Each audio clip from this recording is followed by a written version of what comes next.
Hello, everyone, and welcome to another commentary podcast. I'm Captain Logan. And I'm Eric. And today, we're going to do a commentary about a thing that I've gotten requests for years to talk about in some capacity. And I've always wanted to do a rewind on this series just as a whole. I will probably get to that at some point, although I've even considered maybe doing an episode-to-episode like Smallville because it's so short. That's good that you've gotten requests. I assume this was something that we've just talked about for years that no one would care about. Yeah, no, people actually bring it up to me every now and again. Oh, that's cool. Sometimes even in live shows, for whatever reason, I've seen people argue back and forth about whether or not it's a good show, and it comes up sometimes. Yeah.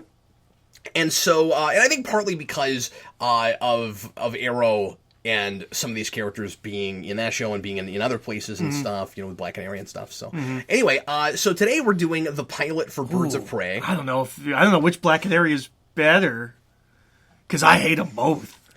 Well, obviously the answer is Sarah Lance. Well, yeah, but I mean, as far as the actual Dinah Lance, yeah, ooh, they're both real bad. Yeah, one of them we've had to endure longer. Well, but we like her at the beginning. Yeah, that's so she true. wins. She wins because she starts out likable. I never liked the I never did either, but I'll take kinda ditzy over, reprehensible morally. She's not just kinda ditzy. She's like, she can't act. I think she's, really painful.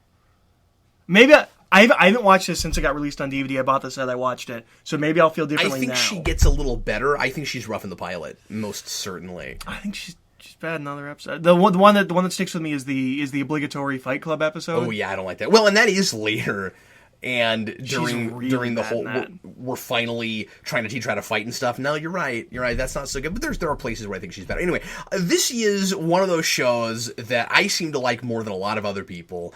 And I've talked to people that are confounded by the fact that I like the show at all. And my standard at the time was Smallville. Yeah, that's the thing that I think people have to understand. This is going to sound weird because this show came out in, 2003? 2002. 2002. Historical perspective is needed for this show. Yeah. For what was on the air, this was really good. Yeah, I think. I thought so too. And I thought that it came out the gate swinging better than Smallville did. Oh, absolutely. I used that phrase talking about the pilot, but I just mean as a show. I think it had a much better sense of what it was and what it wanted to be right away. And it just had overall, besides Dinah, characters that I could latch on to. And it felt like a real superhero show. Yeah, yeah. Besides, except the costumes. Not having costumes, but they straddle that fence better than some other things where, okay, she won't put on a mask and they have silly explanations about that, but the rest of the costume is cool, and the Batgirl costume is brilliant. Oh, the Batgirl costume is great. I guess we could talk about this in the episode, but I hate that her costume is a coat and a corset, and that she wears it like it's a costume, as if it's a secret identity. We'll talk about it during the show, because I understand why you have that, but there's things about it that I like, and she makes a pretty good case for it in this episode, so we'll talk about it. This will be interesting because I haven't watched this in a long time, but when it was on, I really liked the show and watched the pilot, and I watched it a lot, and I watched the pilot a lot, so I'm sure it'll all kind of come back to me. But you haven't seen this in a long time. I haven't seen it since the DVD came out. I watched it when it first came out, and I watched the show when it aired, but I'm not there at the beginning. I'm a couple episodes in. And that means you haven't seen it since 2008, because that was a release in conjunction with Dark Knight. The only reason we got this set was because they thought they might be able to sell more copies because we had a big Batman movie coming out. I may have watched it once more, or at least started watching it once more since then. Just from talking to you, I think when we first start talking about it, and we were like, oh, we both really like the show, I might have started watching it then. So maybe slightly more recently, but not a lot. Yeah. Well, let's go ahead and get into it. This is, of course, a show that I'm sure a lot fewer people are going to have than some other things that we've talked about. But it's cheap. You can pick it up for $10 at Walmart almost any time of the year. Oh, really? Yeah, this and Witchblade show up all the time. I probably spent $40 or $50 on it when it came out. Oh, I bought it more expensive too. And Witchblade show's not bad. Yeah, and I've always wanted to see that, and I still haven't. I think I have it. I don't remember. That'll be cool to finally sit down and watch. But anyway, so if you have the DVDs, go ahead and pull out your first disc and get it to the pilot, get it at timestamp 0, get ready to press play when I say now. And this one especially, we'll do our best to try to talk about in such a way where you can listen to this without watching the show, because I'm sure there's a lot of people that might like to do that don't actually have this. Let's go ahead and get into it. Everybody, please press play right now.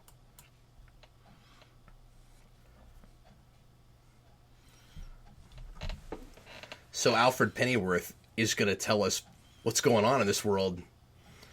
Oh, we're doing one of those commentaries where we're just, okay, there's a map, and buildings are rising from the map, and now it's a city, and we're moving through the city. No, it was kind of a big deal when this first came on because I didn't know anything about the show besides it's these characters. I didn't expect there to be an Alfred in the show. And I certainly, even with this voiceover, didn't expect him to be an every episode character. Well, and having Batman and the Joker there, that was what got me into the show, where I don't think I even knew what the show was. I just saw, it was just the next show on TV, and I was like, wait, this is a Batman thing? Yeah. And, if it is not the suit from Returns, it looks exactly like it. Yeah, it looks like they based it on Catwoman suit, it looks based on not the same suit. Yeah, and looks almost like a store-bought Halloween costume. A little bit. I don't understand why their Joker in these flashbacks sometimes has makeup and sometimes doesn't. It feels like...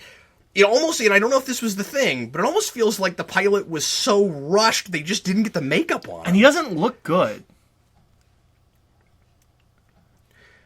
He's voiced by Mark Hamill. What do you think about the Mark Hamill casting? It's kind of odd because it's live action, I think. The thing about it is they could have never used the Joker because they voice over their actor, which makes me think that maybe he just wasn't very good. I can't imagine you cast someone with the intention of voicing over them with Mark Hamill, but maybe I'm wrong. Well, maybe not, though, because... Oh, and what's kind of interesting, I just thought of this, is we just got, at the time of this recording, Killing Joke, and Mark Hamill always said he wanted to voice that. And he actually voices, really cool shot. For a second, somebody else's version of it. Yeah. I can't remember, because it's been a while, I think Joker is supposed to be dead. Yeah, so they wouldn't be able to bring him back in the first place. I mean, it's comic books, it's TV. Well, sure. But I'm just saying that might be part of the reason that they did Mark Hamill. We know we're never going to use this character again, or they don't think they're going to. Yeah. So this is the beginning of this Black Canary who's psychic for no reason. I mean, so we can have a viewing globe every episode to go after crimes. Yeah, and this is really Angel inspired, and I think that is their and voices. This editing is really Angel inspired too. Oh, yeah. I never thought of that. But she's their person with the contact to the powers. That's what that is. I don't like it because I like that character as she actually is in the comics, and I don't know. Yeah, and I don't know. It's another one of those things where you've got, okay, we should talk about this, because there's the Breaking Bad guy, and it's nuts to see him in a bit part like this early, because he's so popular now. I was going to ask if that was him. Yeah, that's who that is. Super, super young. Yeah. I don't want to say almost unrecognizable, but I mean, he's gotten older, he looks different. Mm-hmm. I could see a person going back to this and not recognizing him. Oh, yeah. Or being I feel like I might know him from something. Yeah. Well, and it's Jesse. He's Jesse. Mm-hmm. There's no way this isn't creepy, right? That he just slides up next to her and he's like, hey, what's going on? Yeah, and that she would be that naive, given... It makes more sense if they're seated together because it's so cramped, not she's alone and then he slides Well, in. and just the way he's acting, and that after this... he's going to try to get her to meet him, and even when she realizes she's in a dark alley, she's looking for him anyway and not immediately running off. I have a hard time buying she's that naive with her background of having these scary dreams that she thinks are real and stuff. I feel like that would make you mousier. Yeah. But what I was going to say is, it's that weird double power combination, right? Where Canary Cry has nothing to do with telepathy. It's weird that you would put those together. Yeah. And later on, she'll discover that maybe she has the Canary Cry, and we meet her mother, and her mother has it, and she passed it down. But where does the telepathy come from? Well, and very strangely, you have a character named Oracle who doesn't have telepathy. Yeah, that's a good point. But there are things that people would say are going too far with the show. It'd be going too far to give Batgirl superpowers and make her a metahuman. I don't think it would. As Oracle, I like it would have to be something that happened post being Batgirl. Well, no, that's true. It could be something that happens in the pilot. But that's not how metahumans work in this universe. And so they would have had to have made it like a Crypto-Freak power. Mm-hmm. Which, I mean, I guess people in this world can get powers later. Yeah. They just wouldn't be considered metahumans. But they make such a big deal out of metahumans in the show that... Is this why you define metahumans the way you define metahumans? Is it because of this show? Yeah, I think so. That makes so much more sense. I think so, yeah. Because here they make them mutants. Yeah. And the thing you gotta understand is, I had never heard that term in the DC Comics before the show. No, but things are clicking together now. Yeah. It's like when we were talking about Man of Steel. Like, I'm like, oh, that's why he thinks of metahumans as strictly like mutants, people born with powers. It's because of the show. I am going to criticize this scene for being poorly placed, and... for slowing down pacing, and like that's not the way to introduce that character, right? Like we're making too big of a deal out of this is going to be a relationship drama. That camera spin I always thought was bizarre and awful, and if you can't do that not shaky, you shouldn't do it at all. Yeah. With the in the clock tower, I don't understand that. So, but the clock tower set is great. If there's anything in this show that like rises above the entire series and should be remembered, it's Dinah Meyer as our Oracle. She's Absolutely. Just spot on casting. Yeah, she looks perfect. She acts great. It's hard to imagine ever having an actress that embodies that character before or after Oracle better. It'll be really really interesting to see if we ever get a good live action Barbara Gordon in movies. Mm. Well, and she's someone who's very much just mostly a character actor. Like I know her mostly from Starship Troopers. Yeah, she is a character. She's in Nemesis. Oh, is she? She's in Star Trek Nemesis. Oh, that's cool. She's a Romulan. And this is Ferris Bueller's girlfriend. Oh, really? Yeah. The girl that plays Harley is Ferris Bueller's girlfriend. Okay, yeah. Yeah, that is Mia Sara. I like her in this role a lot. Oh, she's great. It is really hard to imagine these days that this show wouldn't make at least a full season and get us and probably even get a second just because Harley Quinn's in it at all. Man, it'd be nice to have such something a different world now, yeah? Well, and it'd be nice to have something with a Harley Quinn that's written intelligently and isn't just like Girl Deadpool. Like she's a therapist. Yeah. She's a thinker. That's so cool. And she's also crazy. And she's really over the top, and it's kind of hard to believe that she can turn this off and on. I don't want to call it sophisticated. No. I don't want to go that far. But she plays it brilliantly. Mm-hmm. And I really like Ashley Scott. She's got this really memorable, unique face and affect about her. Mm. I don't think she gets nearly enough credit in this role. And people are going to think I'm crazy. For me, this is Huntress. This is the Huntress I want. Okay, I don't have that. I like her a lot. And I like the... I've always liked the Earth 2 Huntress idea. I've always liked, I think it's Earth 2. Yeah, it is. I've always liked the Batman had a daughter and that he was estranged from. And that's just not the Huntress I grew up with. So, like, I don't have that. And I mean, like, I watched the show, but even watching the show, I was like, oh, this is not the same Huntress. And at the time, I wasn't even aware of the Earth 2 Huntress. So I was like, oh, they did something really weird with this character. I wasn't either, and then when I looked it up and discovered that, I thought it was really cool that they were gutsy enough to go to something off the beaten path like that that's no longer in continuity. Mm. I thought that was a really cool thing. This show, I thought at the time... Go make meth. I thought at the time this show did a really good job of separating itself out tonally from Smallville while still being that kind of, sometimes irritating CW thing as far as relationship drama and stuff. Wow, they didn't cut. You just watched a dude get hit by a truck. Yeah. And that... This is clearly a set, though. Yeah. But that's a bad thing. But you got to give them that they're trying to make this feel a little bit more stylistic and outside of time. Well, and they're also, they're drawing heavily from the Burton films. Yes.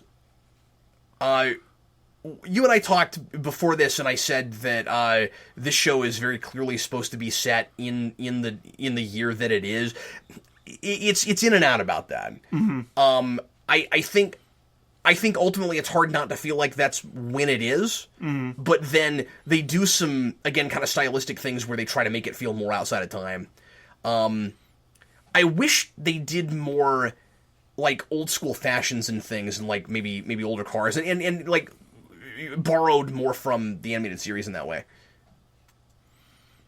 Well, and I guess maybe because I said, that I thought that this was set in the future, it's probably just because of Batman Beyond. Whenever Batman leaves and he comes, and then we're doing another story with new characters, it's the future to me because of Batman Beyond. Oh, okay. I mean, there's a at least thing from you my have I childhood. don't have. That's really interesting. Imagine this material with Gotham's production values. It'd be good. It'd be better than Gotham. Yeah, by a lot.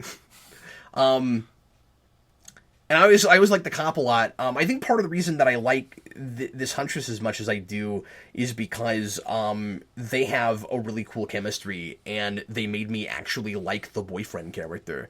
Mm-hmm.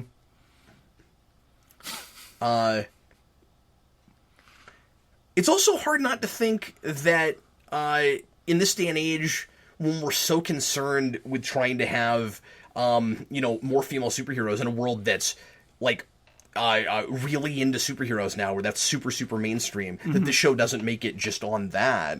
Yeah. Well, honestly, I think really weird that nobody watched this show. I feel like even at this time, that should have been a bigger thing for people than it was. I think if this show ever winds up on Netflix, it's going to be like this weird gem that people find. Like, there was a Batman show about Batman's daughter? Yeah. Well, I think the thing that really turned people off from it is they throw Batman under the bus. Yeah. In that he leaves, and people don't think that he would just give up on Gotham like that and just get up and go. Well, if I remember correctly, there isn't the reason kind of mysterious. Like it's no, not at all. Okay. It's because Catwoman gets killed, and because like Joker kills Catwoman, and he feels guilty for what happens to Barbara. Well, if you like Rises, you can't complain about that. Okay. Am I wrong? But it's not the same reason. It's not like, it's not necessarily the whole Batman doesn't want to have to do this for everything. Well, but his girlfriend died and he felt sad. Yeah, I get it. Okay, I'm just...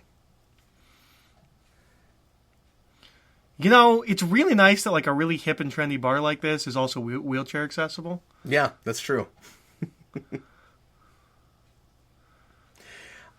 We do this thing in the show where every time she's... It just says hooker and then her dialogue. I like that. I think that's funny. That's a subtitles thing, sorry. Eric is responding to subtitles again.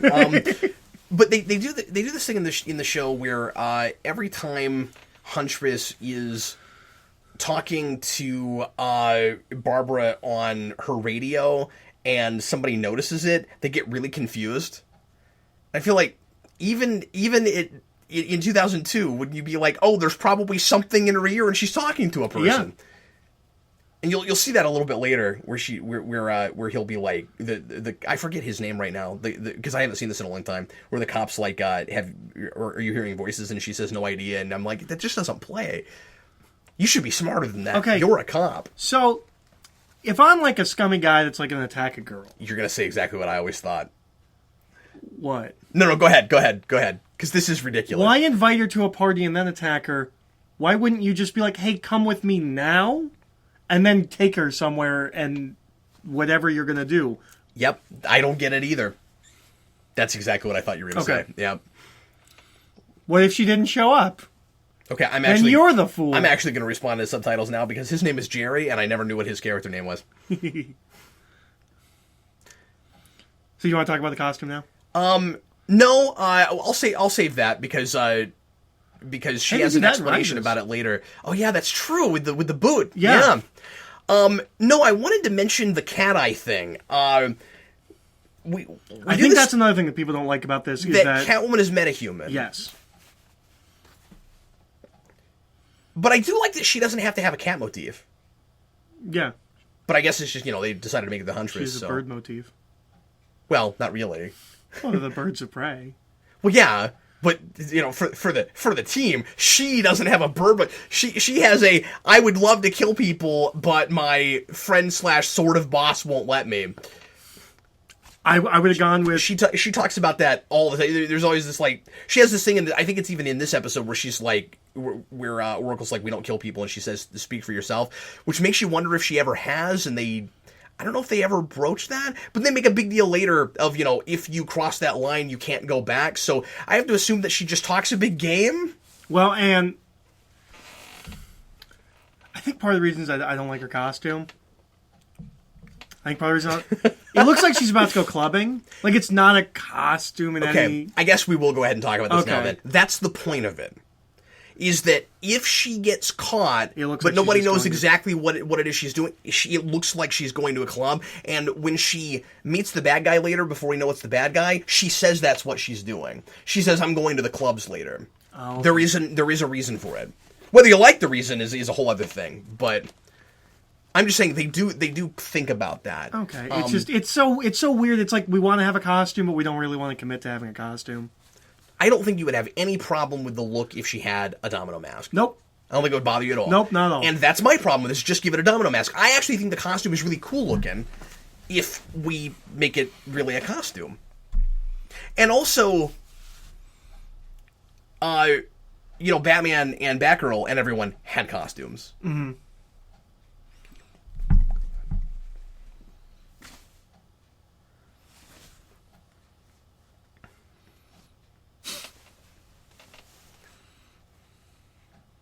It's a weird way to describe something. Food's important. People need food. Or it's a weird way to describe, like, a Batman type thing, the forces of evil. Like, that's a Buffy line. Like, it's just criminals. Joe Chill's not a force of evil. Yeah, that's a good point you're making.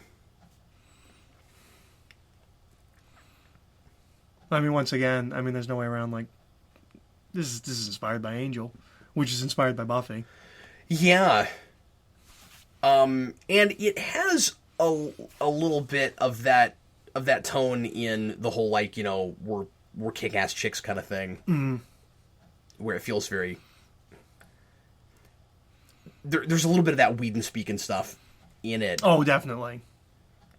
But I do feel like they did a good job of making this kind of accessible in that it doesn't feel like it's a show just aimed at a female audience or just aimed at a male audience. So she's playing this wrong, right? She shouldn't smile when she sees Barbara, has a flashback to her being shot and goes, it's you. No, you're right. It doesn't work. I mean, maybe she's not playing it wrong. Maybe she was directed wrong. But, like, that is counterintuitive to what should be going on in the scene. God, Barbara looks great in this scene. Like, and I don't mean, like, looks good. I mean, it looks like a comic book panel of that character. Uh-huh. I mean, she does look good, but that's not what I was commenting on. And it was hard for me. Yeah, and she's aged really well too. Mm-hmm. She doesn't look different at all. When you see her and stuff. This is really high tech looking technology here. Yeah, the brain scan device gives you cancer.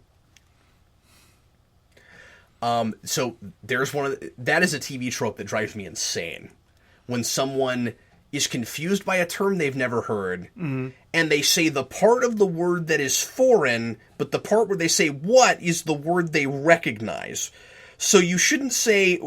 So Barbara says metahuman. Dinah says meta what? No, your line should be what human. That always drives me insane. Meta what? Yeah, humans. So there's the meteor shower line. Yeah. And I like that there's a kind of a jokey, nudgy reference to that because Smallville is immensely popular right now. It's the reason the show got made. Not right now, right? When the show's coming out. During this. Yeah. And this was... See, look, Superman exists in this universe. Maybe. The whole Superman, super whatever thing is so generic. Potentially in a world without Superman. Yeah. But I'm with you. I feel like they're playing with it a little bit. Yeah. I don't know if there's ever a reference to him in this show. There are references to a lot of other Batman characters. So... there's a Jason Todd reference. I don't know if that's the first time that we bring it up, but it's New Gotham because of No Man's Land. No, we know that all the way back. at the beginning of the episode. Alfred's narration, he calls it New Gotham, but or on the map it says New Gotham, I forget, but there's already been a few references to it. No Man's Land being a thing already in this universe is a thing I love. Oh yeah, I think that's so cool. And that maybe helps the Batman Left thing a little bit, where it's like he's had a lot of major blows. Like, he couldn't stop the city from being destroyed and cut off from the world. Well, and I like it when shows do that, where like they draw from, I don't know, maybe I'm of two minds about it. On one hand, I like it when things draw from like more modern material, but only if I like that material. Yeah. If it's material I don't like, it's obnoxious and I don't like it. Well, they should drop in the classic stuff. You also don't love it when they do it terribly, or they don't understand it, or they're really disrespectful to it in some way. What's cool about it, about No Man's Land here, is it just happened in the comics. Mm-hmm. This is 2002. It was like 3 years ago. Yeah. Like, we just did that. And not only do they... Well, and it should be noted that in that period post No Man's Land, all of those books are branded New Gotham. I don't know if the city's name has actually changed, but that's what that... That's a great point. I forgot about that. But I was going to mention that it's not just a kind of vague or ambiguous reference. In a couple episodes, we go to the... I don't think it's here. I think it's later. We go to the No Man's Land bar? The meta-human bar, and it's called No Man's Land. And that straight up confirms that No Man's Land is what we're talking about when we talk about the docks of Old Gotham and all of that. I like Ian Abercrombie in this role a lot. Yeah, me too. I like his Alfred a lot. And he was a character actor who had a lot of really little guest star roles and things. He's in a Voyager episode. I feel like he's also a commercial guy. Like, I might be wrong, but I feel like he's in commercials. You're right. I can't tell you what, but now that you say that, I'm like, oh wait, yeah, I think so.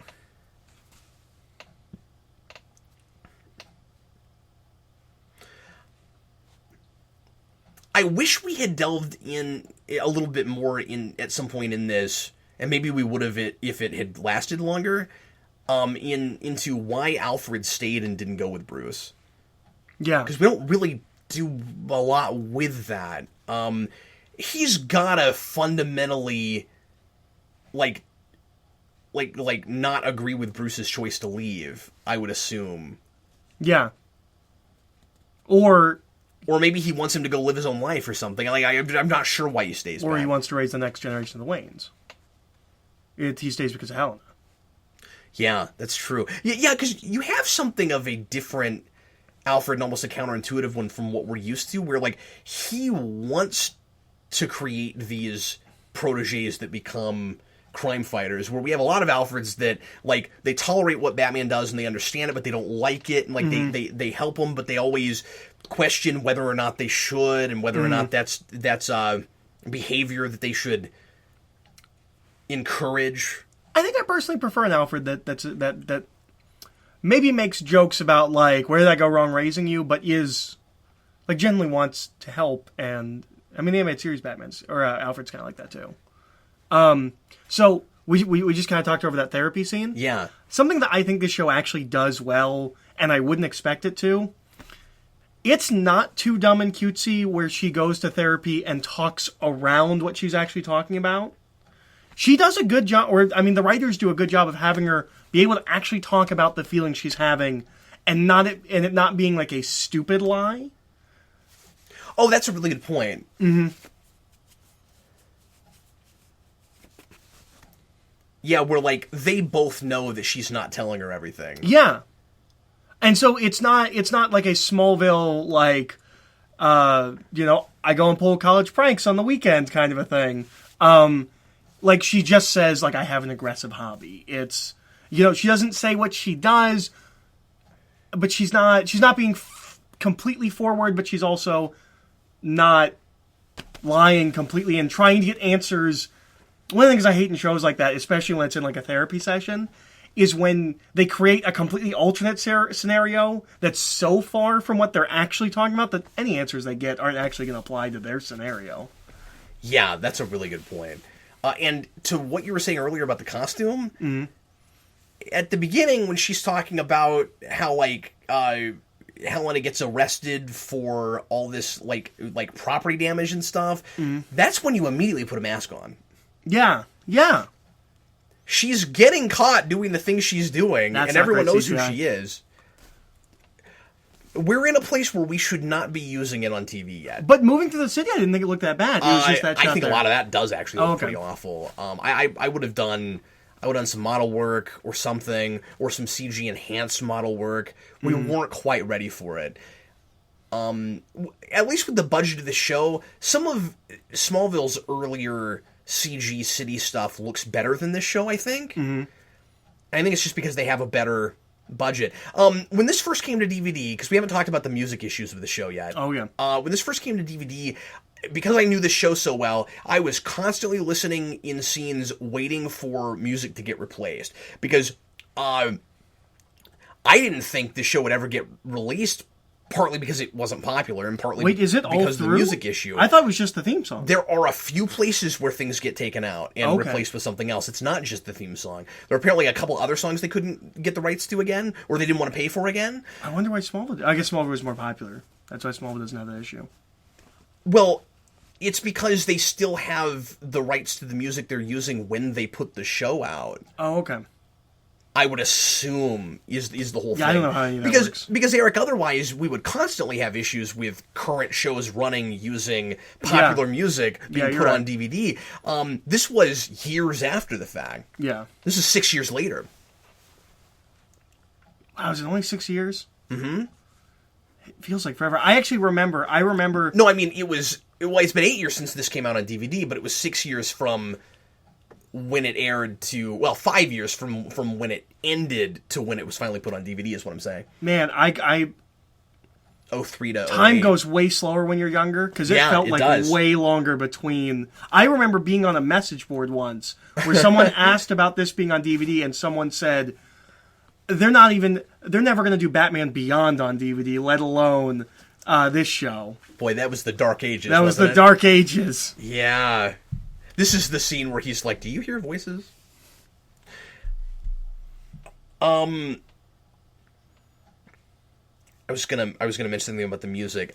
So we're not gonna get the theme song this episode, obviously. But I don't know. Eventually, I'll probably do a video on this, but I guess I'll mention this now.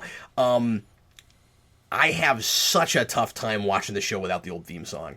I loved that song. I played it all the time. Well, if anybody wants to see, you can go on YouTube and you can find both versions. You can find, yeah.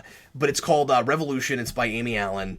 And it's not a song it's not a track I think that was ever even released anywhere. And it's not on an album. And Amy Allen cuts albums. It's not on an album anywhere. I don't know what the rights issue was with it exactly, but they made a huge mistake in the song they replaced it with, because it's too mellow and it's not the kind of upbeat, and it sounds like it belongs to a CW high school drama, not a, again, kick-ass superhero show. And they have teasers leading into that intro that don't play as well now, because they do this show does the fade into the intro thing, and it doesn't play with that song much of the time.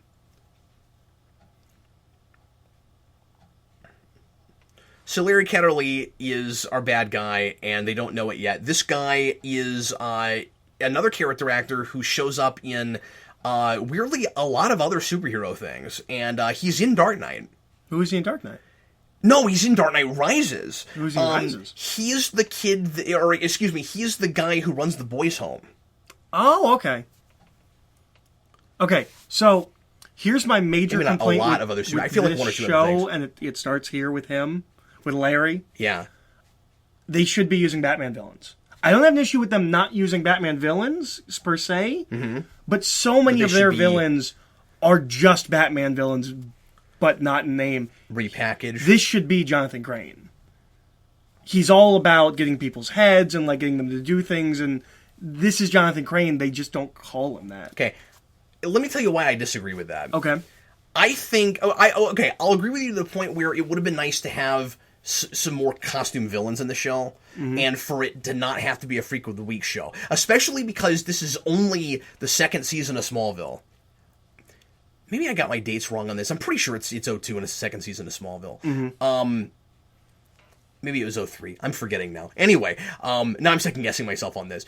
But Smallville's popular. It's done the Freak of the Week, Crypto Freak thing. Let's not do that a second time, and let's not have them be so generic and try to come up with some cool superpower every week. Ooh, that's really 90s. Let's make up our own supervillains and give them costumes. The reason I don't agree with you that if it's somebody that's really close to a Batman villain, it should just be that Batman villain, is because this is way, way late in Batman's career. He's fought them all already. They all exist and they're somewhere. And so this guy can't be Jonathan Crane because they don't know who he is. They don't know who and he Batgirl is. Would know who that is. And yeah, exactly. Okay, that's... So you're rewriting the story for that to... You would have to rewrite the story for that to be Jonathan Crane.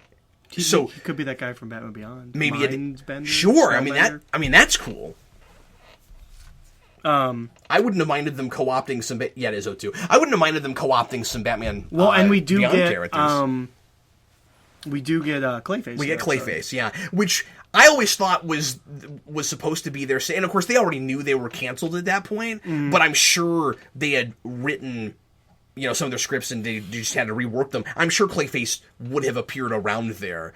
Or maybe they rushed it. Yeah, that's possible too. I don't know what the initial episode order was. Like, I don't know if it was 13 and they found out they got canceled and this was actually the end of the first season, or if they... I always assumed they rushed an ending to make sure it got a last episode, but maybe I'm wrong. Maybe this actually would have been the season ender. Well, and it feels pretty rushed at the end. I mean, it could have been a... And maybe this is knowledge that you can... Do those come back? Those are awful. Yeah, they're pretty bad. I don't think they do. But I'm sorry, what were you going to say? Well, it could have been... And I don't know. I mean, we could look this up, but not while we're doing the commentary. It could be that it was a mid-season replacement show, so it would only be 13 No, it's episodes. not because it starts in the fall. Okay, I didn't know when it started. It is a fall show. It had a pretty good advertising campaign up to its release. I actually watched this before I watched Smallville, in my personal timeline. That makes sense with what you were talking about when we did the Smallville pilot.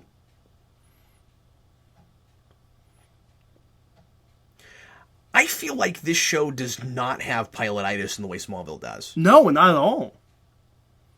And it feels like they're telling a lot. They're actually kind of trying to tell a story here. And this is just such a great costume. It was really hard to believe it looked this good, because we'd never seen anything like this on television before. Well, and I would argue since. Is there any kind of full-blown superhero costume like this on television? I guess The Flash. Well, I mean, the Arrow shows all have full-blown costumes now. Well, but, yeah, I don't know. Those are more baggy. Those are... It's not the same seeing Green Arrow as it is seeing, a Batman. Well, no, you're right, but I mean, Flash has full-blown costumes. Yeah, well, that's... I'm not... No, you're right. And we have them in Legends of Tomorrow, too. Which I haven't seen. I don't always like the designs, but, I mean, we do full-blown costumes, certainly. Okay. This one's just so right off the page. Yeah, and still kind of its own design. I like the yellow symbol a lot. Yeah. Well, I guess that's been a Batgirl thing. Yeah. I don't know for a fact, but I've got an Alex Ross book where it's just a bunch of Alex Ross drawings and stuff like that. His Batgirl looks exactly like that. I don't know if they based it on his design, but it looks exactly like the way he designs Batgirl. And it looks like it could have been in one of the Tim Burton era Batman movies in the best possible way. Yeah. It's like we've refined from that, It's almost like we looked at the Schumacher costumes and put it in a serious context. Yeah. I think another thing I always really appreciated about this show is that it handles having a trio. Why would you sit on your table? What's that? Why would you sit on your table? There's a chair right behind him. I mean, he poured tea and sat on his table.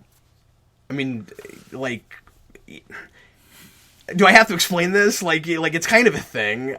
Where so he knew her when she was younger, and he's doing the dad mentor thing, where you get close to a little girl that in like it's like an affectionate thing, and like you get down to her level, and like I realize she's older now, but I know, but that looks like an expensive table. He looks like a rich guy. Okay, all right. I would have never questioned that. But I all right. didn't mean to derail you. Anyway, so I don't know how great of a reveal this is. When we're like 10 minutes from the end of the episode, we got. It's got to be somebody, and we don't have any other possible suspects now, so I don't think it's that, it's not all that surprising. Anyway, I was just going to say that we are not making a big deal out of and patting ourselves on the back for having 3 female protagonists. Nope. It's not mentioned at all. No, I just love that. This show says, let's just have 3 strong female protagonists. 2 strong female protagonists and a whiner. Yeah, okay, we're pretending like we have 3, but you know what I mean. And again, and it does it the way Buffy does it, and the way Xena did it, and it's just it's watchable by anybody. It's not a thing we really do anymore. And I feel like, well, we do some, but it can be an issue in things where we're thinking too much about an agenda and not enough about telling a story, and like these are characters that can resonate with you regardless of what your gender or whatever is. Well, and their characters first. Yeah, exactly. And I think the reason I like, and I don't know why, and I don't want to like psychoanalyze myself, but for whatever reason, this version of Helena was a character that resonated with me. Is it because you also have cat eyes whenever you get like anxious? That's kind of a thing, and like I do have a tendency to go out at night and cause a lot of property damage. And you always look like you're about to go to a club. I don't like to play by the rules, Eric. Wish you had something you could like flip right now. I like to play by the rules. People, yeah, and I mean, like, I don't know why. Like, I know this is kind of unusual for a guy, but I wear a choker all the time, and just it's a thing. It's a thing I like to do. With a mic in it. Immediately, we are going to a really dark and disturbing place here that is not what you're used to seeing on Smallville. And when you do get to this kind of stuff on Smallville, it's often not really earned and for shock value. This whole making her stab herself thing is really effective, I think, because she is self-destructive. She can't decide if she even wants to live. She doesn't know what her place is, and they had that argument earlier, her and Barbara, about why we do this, why we go out and try to help people, and she's completely lost. She could at this point maybe go, and it's maybe too easy of an ending, but she could maybe go all the way to Barbara's side or all the way to Harley Quinn. Mm-hmm. Okay, so 2 things. 1, I hate that Dinah just punches through the glass. You would never do that. You would die. Yeah, I know that. Most people use an elbow. And that's another TV trope. Nice Guys addresses it. Right. I've never liked the Birds of Prey orangs design. I don't like just the big glowing circle. They seem a little impractical to me, too. They're really bulky. And we do that silly thing where they'll come back to you, if memory serves. I guess they're like chakrams. Oh, I like that. That's very Sin City. This is so cool. Yeah, and before it. Before Sin City, 3 years before it. Where we do the yellow symbol, but it's black and white otherwise. And it was a big deal to me that we get that really cool Batgirl suit, and then... And certainly we have to contrive a reason to be able to do this because she's not able to walk, but even being in Helena's mind, I thought it was, in this mind meld thing, I thought it was so cool that in this pilot we get to see Batgirl fight in that suit. Mm-hmm. I don't love that this is all mindy stuff. That feels very TV. I feel like we could have done this without going inside of her mindscape.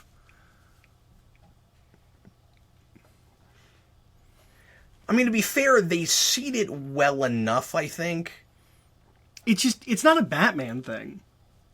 What do you mean? Like going inside like a mindscape. Like, that's not really a Batman idea. I know this isn't a Batman show, but I can't help but completely disagree with you when a lot of people's favorite episode of the animated series is Perchance to Dream. But that's machines. It's not a psychic thing. Oh, okay. All right, fair enough. But I mean, that's not going inside of people's like there are 4 people in one mind right now. Right. Like that's not what Perchance to Dream is. Like it's an artificial reality that that's projecting true. In his brain. And it's my favorite episode. I guess I'm just not understanding where you're drawing lines. Where it's like what is anti-Batman about this I don't know. idea? This just feels like really lazy TV. We did the same thing. I don't know if you ever saw it. We did the same thing with the Generation X pilot. Like for some reason, that ends in the dreamscape. Like it feels like this weird lazy TV thing that we do with action-y superhero shows. I don't know. Maybe I'm off base. It always felt wrong to me that this show ends in a dreamscape. And we later use footage from this in the opening, right? That's colored. Yeah, that's weird. No, you're right. You have that slow motion turn she does, and I think isn't the hand thing also where they put their hands on? I think that's in the.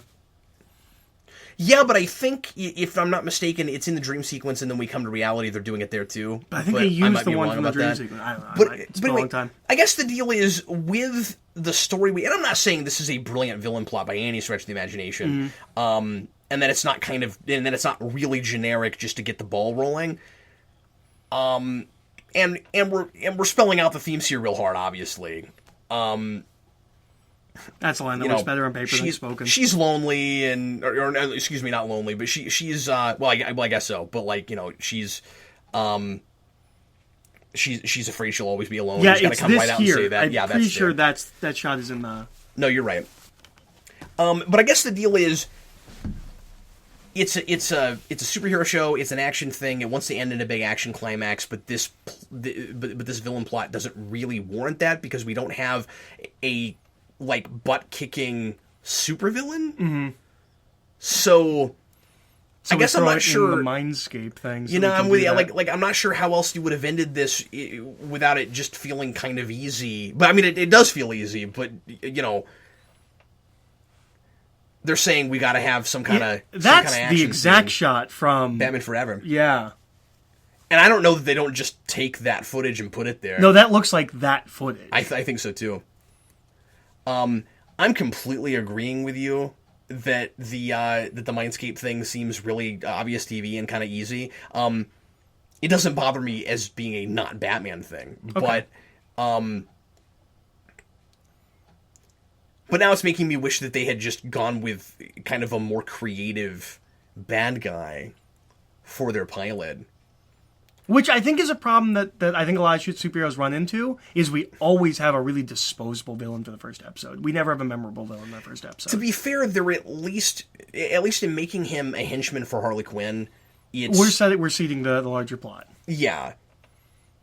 And we get the feeling from the beginning that things are happening in the background and we're going to continue moving forward. Well, and maybe it's because this series has an ending, yeah, so to speak, but this feels way more archy than Smallville ever does. Yeah. And maybe it wouldn't have if the show had kept going. Maybe she would have been the villain for 6 seasons and she would have always had machinations. But because it ends and it feels like it would have ended somewhat, at least if not there at the end of the first season, 24 episodes, it feels like it's got not a tighter story, but a story that's moving.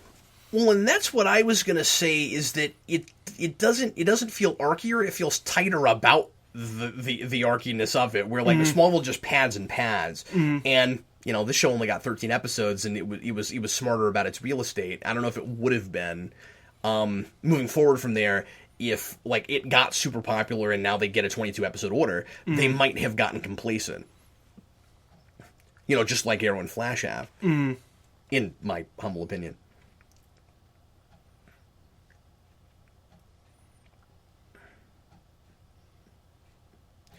It is. Those were weird deliveries. Those were really Buffy deliveries. I don't have a problem with it. It was kind of like bubbly. He didn't say I. He said we. I know. I don't know. It was weird. I feel like those lines are written to be more dramatic than they are. Maybe so. She's consistent throughout in the way she delivers dialogue. I'm kind of used to how she talks about that. I wouldn't have even thought to question that. I mean, I question Dinah's line delivery constantly, but yeah. We can agree to disagree. I like Ashley Scott a lot. No, I like her too. I thought that was a weird... And I love Dinah Meyer, and I think her response was a little weird delivery-wise. Yeah, and that whole... When she says cool and does the ditzy hair throw thing, like, I was done with her from the beginning. She immediately became Lana Lang for me.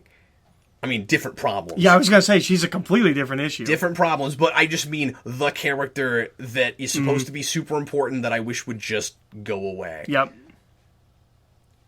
And it's rough because... And that must be another thing that people who like this material and really like Batman stuff couldn't deal with, is that it's not Huntress who's supposed to be your big main leader character of the Birds of Prey. It's supposed to be Black Canary.